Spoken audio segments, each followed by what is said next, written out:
안녕하세요. 브라질 손정수입니다. 오늘 여러분에게 알려드리고 싶은 것은 이제 많은 분들이 질문한 사항이고요. 브라질에서 어떻게 아파트 아니면 건물을 임대할 수 있는지 그런 방안을 제가 간략히 설명하겠습니다. 이걸 제가 몇 차례 거쳐서 다른 동영상을 만든 것이 있는데요. 한번 찾아보시면은 금방 이해하기에 좀 도움이 될 것입니다. 먼저 여기 보시는 것과 같이 일반적으로 브라질에 오래된 집이 있습니다. 이것은 상파울루에서도 가장 중심지에 뭐 100년 정도 된 이제 건물입니다. 그러니까 이런 것과 같이 집들이 있는데, 이런 집을 선호하는 것보다 브라질 사람들은 대부분 누구나 아는 것과 같이 전부 아파트를 선호합니다. 왜 그런 현상이 일어나느냐? 집이라는 것은 이렇게 보시는 것도 우리가 보기에는 그냥 일반적으로 어느 동네나 있는 그런 집입니다. 그러니까 예전에는 이게 뭐 1930년대 40년대 있던 당시의 집인데요. 이 보시는 것 같이 이런 벽이 담이 낮았고요. 또 바로 이제 집과 연결되는데, 뭐 안 좋은 것은 요즘 기준으로 보면은 뭐 집이란 것은 누구나 다 아는 것과 같이 뭐 관리비가 많이 들어가는 것도 있지만 강도한테 바로 노출되는 것이죠. 문만 열고 나오면 바로 이제, 아니면 담을 넘어 들어오면 집에 들어올 수 있으니까. 그래서 이런 것도 또 일본 상파울루 시내에 있는 어떤 한 이 동네의 그런 사진인데요. 이런 거 보시는 것 같이 이렇게 거디 있지만 안에 가서는 뭐 문을 열고 들어오는 경우도 있지만, 아니면은 그냥 집에 들어오고 나가고 할 때 강도한테도 이렇게 노출될 수가 있으니까 집을 많이 선호하지 않습니다. 그러니까 이렇게 말씀드리면 집을 가지신 분들한테 많은 피해가 가기 때문에 간략하게 설명드리도록 하겠습니다. 또 이것은 또 시내에 있는 또 한 부촌 지역에 있는 이제 한 집인데요. 여기 예전에 이제 사람들이 살던 그런 집이고요. 딱 봐도 이제 고풍스러운 예전의 집인데, 요즘에는 이제 이런 집은 거의 이제 개인 병원이나 뭐 사무실로 많이 바뀌고 주위에 건물들이 하나씩 올라가면서 이런 집들은 이제 철거되고 있는 그런 상황입니다. 그러니까 안타까운 이제 현상입니다. 집을 싫어하는 것 중에 하나가 뭐 아까 말씀드린 것 같이 뭐 안전상도 있지만 여러 가지 세금이나 관리비가 처음에 보신 것과 같이 오래된 집, 그러니까 다시 한번 돌리겠습니다. 이게 이런 집 있죠. 여기 보시는 것과 같이 그러니까 위에 있는 이런 것은 모양이 딱 봐도 예전에는 무슨 모양을 나타냈던 것인데, 이 건물은 역사 유적지로 등록이 된 겁니다. 그러니까 이제 어떤 의미가 있는 것이 아니라 건축 양식이 문화 양식으로 남아서 이게 시에 등록됐기 때문에 함부로 할 수가 없고, 참고로 지금 이 건물은 뭐 거의 사람이 지금 안 사는 것으로 지금 알고 있습니다. 그러니까 집이라는 것이 이제 이런 안타까움이 있고요. 이것을 좀 피해서 요즘에는 누구나 다 아는 것 같이 뭐 아파트를 선호하는데, 이 지금 보시는 아파트도 사실은 부촌에 있는 겁니다. 그러니까 좋은 동네에 있는 이런 아파트인데, 이런 식의 아파트는 이제 예전 같은 경우에는 당연히 이제 앞에 베란다가 따로 없고 그냥 바로 문 열면은, 그러니까 창문 열면은 이제 바깥과 연결되는 그런 곳이기도 하고요. 아니면은 요즘에 신축되고 있는 아파트들은 다 이렇게 앞에 이제 조금 나와 있습니다. 그러니까 이제 아무래도 브라질은 이런 한국같이 뭐 눈이 오고 하는 그런 추운 겨울이 없고, 또 여름에는 아무래도 햇볕이 많이 들어오다 보니까 그냥 베란다에 나가서 있으면은 좀 공기도, 신선한 공기도 이렇게 맞을 수 있기 때문에 이 확충을 많이 좋아합니다. 저도 그래서 이런 걸 선호해서, 쉽게 해서 이렇게 베란다가 밖으로 나온 것은 이제 1990년대부터 시작을 해서 이제 90년대 말부터 시작해서, 그러니까 21세기에 들어와서 이제 많이 확충되어 있는 겁니다. 그러니까 이제 일반적으로 아파트를 밖에서 딱 봤을 때 베란다 밖으로 나왔느냐 안 나왔느냐, 그거를 따라 가지고 이 아파트가 이제 오래됐느냐 안 됐냐 그렇게 판단할 수도 있는데요. 이제 그런 건 쉽게 할 수 있지 않기 때문에 웬만해서 서류를 보는 걸 추천드립니다. 어찌됐건 이렇게 보시는 것 같이 지금 이런 아파트를 임대할 때도 조심해야 될 게, 밖에서는 이제 허름하지만 안에 들어가 보면은 굉장히 잘 꾸며져 있는 아파트가 많습니다. 이게 중요합니다. 예전 건축 공법에 의하면은 뭐 한국도 그렇지만요, 공법이 달라서 옛날 건물은 천장이 높고 벽도 두꺼워서 한여름에 이 창문만, 햇볕이 안 들어오면은 그 안에 있으면 선선합니다. 또 겨울에도 문만 닫아 놓으면은 그 안에서는 그냥 뭐 온기가 있다면은 이렇게 따뜻하게 지낼 수 있고, 또 옆집에서 무슨 소리가 일어나는지 잘 모르는 그런 경우가 있을 정도로 예전에서 좋은 아파트들이 많습니다. 그래서 이런 집을 선호하는 사람도 있고요. 저도 이제 요즘에 이제 선호하는 그런 이런 추세 좀 이런 게 있고요. 왜 그러느냐? 예전 아파트들은 이제 그러니까 방도 다 크고 거실도 크고 다 크고 뭐 당연히 가격도 비싸죠. 임대도 어느 지역에 따라 다르지만 좀 이런 것도 있는데, 그러니까 안 좋은 점은 당연히 밑에 이런 시설이 많이 없습니다. 그러니까 요즘에야 밑에 뭐 수영장 있고 뭘 하지만 예전에는 그런 게 없었고요. 또 하나는 뭐 가스다 아니면은 뭐 수도다 이런 게 문제가 있는 경우가 있습니다. 그럴 경우에는 그걸 교체하는데 돈이 굉장히 많이 들어가서 관리비가 많이 올라가기도 합니다. 어찌됐건 여기 보시는 것 같이 이건 아주 예전에 아주 잘 사는 그런 건물이 있고요. 또 하나는 이렇게 보시면은 딱 봐도 지금 오래된 허름한 이런 아파트인데 예전 아파트입니다. 그러니까 밖은 허름하지만 안에서는 잘 꾸며져 있는 경우도 있고요. 또 하나는 여기 보시는 것 같이 이런 타일만 봐도 한 60년대에 이렇게 만들었던 그런 모양이 있어서 어느 분들은 이런 집을 선호해서 들어가서 돈을 들여서 싹 수리해서 사시는 분이 있는가 하면은 아무래도 이곳은 일단 크니까 좀 편안하게 살 수 있으니까 선호하는 사람도 있습니다. 그렇지만 그러지 않고 요즘에 뭐 젊은 세대 같은 경우에는 나 이런 거 싫고요. 저도 이런 곳에서 태어나서 오래 살았지만 그런 것이 아니라 요즘 같은 그냥 잘 꾸며져 있는 아파트 선호합니다 라는 사람도 있습니다. 저도 이런 거 선호했고요. 그래서 아이들 태어나기 전에는 이거 선호해서 살았는데 단점이 요즘 아파트들은 굉장히 좁고 또 벽도 그냥 드라이버 하나로 갖다 놨기 때문에 옆집에서 뭐 하는지 무슨 소리 들리고요. 또 천장도 낮아서 뭐 예로 들면 제가 23층 정도 높이에 살고 있는데 지상층에서 운동하던 사람이 그 아령을 툭툭 떨어지는 소리가 아파트를 다 울립니다. 그래서 몇 달 동안 우리 문제점도 있었던 거 있습니다. 그러니까 누가 아파트에 소리를 질러. 그래서 몇 달 동안 주민이 찾아다가 나중에 오늘 날 잡아서 봤더니 그러니까 그게 왜냐, 이게 날림 공사가 아니라 요즘 공법이 달라서 요즘 신축 아파트들은 이 소리가 잘 울립니다. 그래서 그런 단점이 있지만 깔끔하고요. 또 하나는 뭐 이렇게 또 요즘 보시는 것은 요즘에 이제 브라질에서는 아파트를 이렇게 사게 되면요 거의 이렇게 옵니다. 그러니까 뭐 꾸며져서 오는 건 거의 없고요. 바닥 같은 경우도 이 뭐 좀 대략 해놓고 창문도 안 주는 경우가 있고요. 아니면 뭐 문짝도 안 주는 경우가 있습니다. 그러니까 계약을 하겠다는 담임인데 웬만해서 치장은 안 해줍니다. 그냥 보시면 이 천장에도 그냥 꽂을 수 있는 거 소켓 하나 이제 달아주고 그냥 집을 산 사람이 자기 취향에 따라 고치는데 대략적으로 분양받은 가격의 반 이상, 그러니까 만약에 뭐 10만 불짜리 아파트를 분양받았으면 10만 불짜리는 아니고 요즘에 당연히 더 비싸죠. 예로 들어 10만 불짜리라면 10만 불에 반 정도는 5만 불을 넣어야 사람이 살 수 있을 정도로 된다고 합니다. 그래서 이런 것 때문에 또 하나는 뭐 누구나 다 아는 것과 같이 느립니다. 그러니까 한 6개월 정도면 다 끝나지 않을까라고 시작을 했지만 공사가 하다 보니까 1년, 2년 걸려서 안 끝나는 경우도 많고요. 일하다가 가서 뭐 안 온 사람도 많고 어쨌든 이런 식의 아파트에서 이거 신축 아파트가 있고요. 또 안타까운 것은 신축 아파트인데 요즘 추세는 자 지금 이거는 이제 105m짜리 미터짜리 이제 아파트인데요. 자 보면 이제 가운데 이제 거실이 있고요. 또 이렇게 보면 이제 이게 이제 가장 큰 방이 있고요. 또 밑에 보면 이제 방이 또 하나 있고 요 가운데 이제 화장실이 두 개가 나눠져 있습니다. 그리고 여기 오른쪽에 보면은 뭐 테라스가 있고 또 이렇게 부엌이 있고 하는데 여기서 제가 모습 보여주는 거는 이 방 크기입니다. 방 크기. 딱 보면은 이제 침대 하나 들어가 있고 옷장도 없습니다. 이렇게 간단히 조금만 넣을 수 있는 것이 있고요.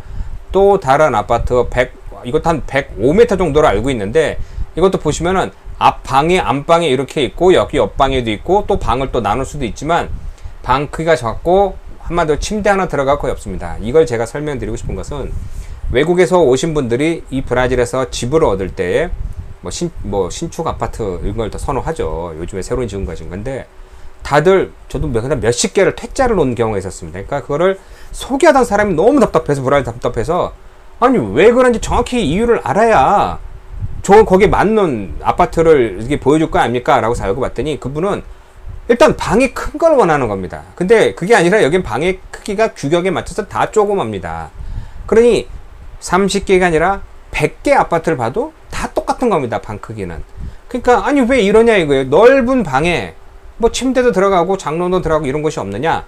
없습니다. 그러니까 문화적인 차이죠. 브라질은 방에서는 그냥 들어놓고 잠만 자고 일어나는 곳이기 때문에 모든 것이 거실과 뭐 리빙룸 이런 곳에서 다 일어나기 때문에 이런 것을 제대로 알아야 되는데 정말 얼마 전에도 그런 경험이 있었고요. 그래서 하소연해서 제가 설명을 했죠. 그게 아니라 여기는 방이 다 좁습니다. 그러니까 작습니다. 다 거실에 생활하기 때문에 그러니까 한같이 좀 뭐 큰 건 없습니다 라는 거를 설명드리려고 지금 도면을 보여드리고 있는 것이고요.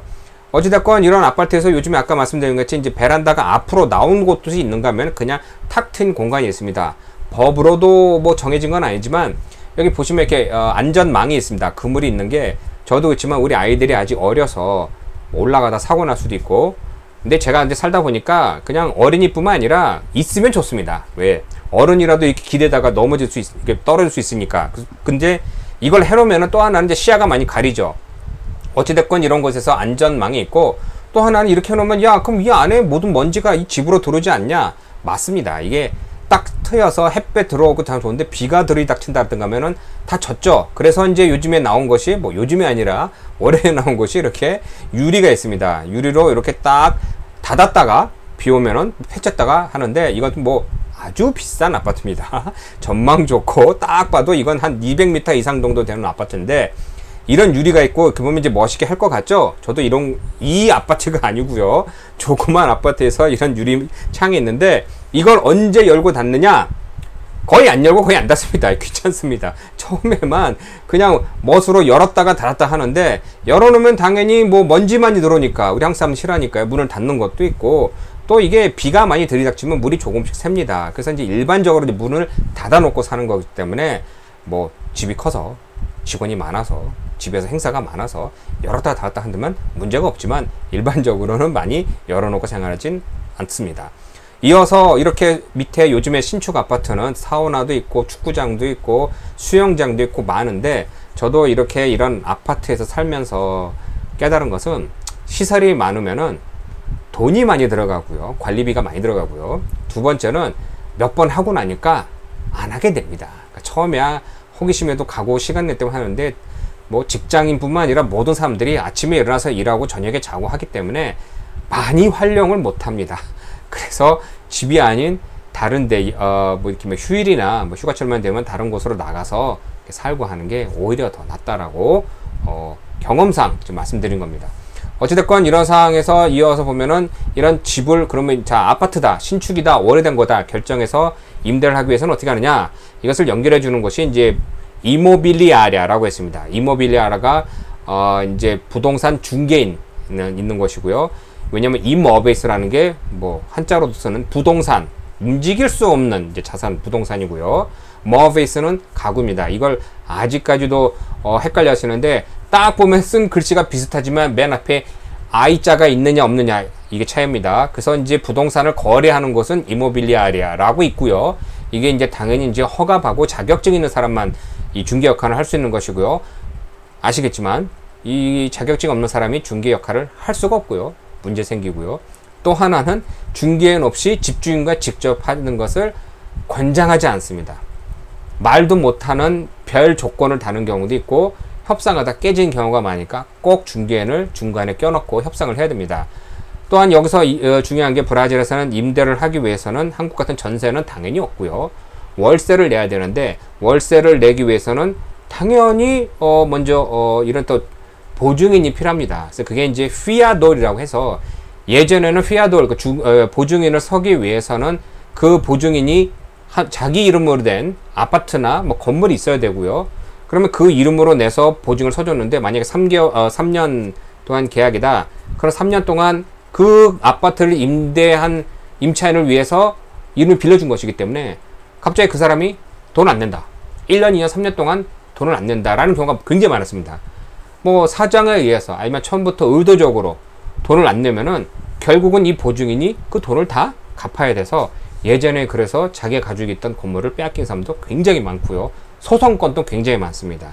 그래서 웬만해서는 친구끼리도 보증인을 안 서줍니다. 그럼 보증인을 안 서주면은 아파트를 어떻게 구할 수 있을까요?